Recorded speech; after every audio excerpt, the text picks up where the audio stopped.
আদানির company থেকে এবার ১৬০০ megawatt বিদ্যুৎ বুঝে চাইল বাংলাদেশ। কোম্পানিটির সাথে প্রায় সকল জটিলতাই কেটে গেছে বাংলাদেশের। তাই এবার চুক্তি অনুযায়ী আদানির থেকে হিস্সার পুরোটাই বুঝে পেতে যাচ্ছে সরকার। বার্তা সংস্থা রয়টার্সকে এমন তথ্য নিশ্চিত করেছেন বিদ্যুৎ উন্নয়ন বোর্ড।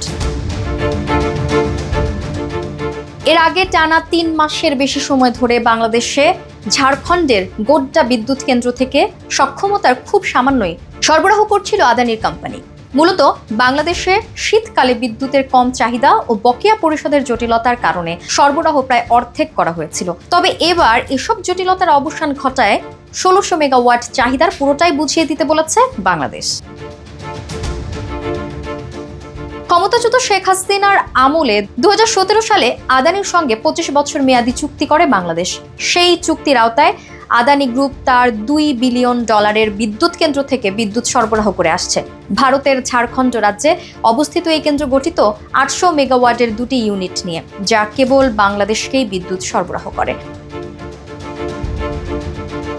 বৈদেশিক মুদ্রার সংকটে পড়ার কারণে বাংলাদেশের পক্ষ থেকে বিল পরিশোধে বিলম্ব ঘটে। এতে গত ৩১ অক্টোবর আদানি বাংলাদেশে বিদ্যুৎ সরবরাহ অর্ধেকে নামিয়ে আনে।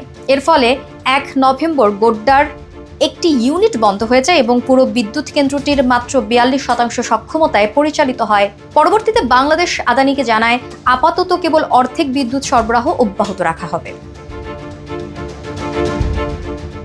তবে সম্প্রতি এই বিষয়ে পিডিবির চেয়ারম্যান জানান, আমরা আদানিকে বর্তমানে প্রতি মাসে $৮৫ মিলিয়ন পরিশোধ করছি। আমরা আরও পরিশোধের চেষ্টা করছি এবং আমাদের উদ্দেশ্য হলো বকেয়া কমানো। তাই এখন আদানির সঙ্গে বড় কোনো সমস্যা নেই।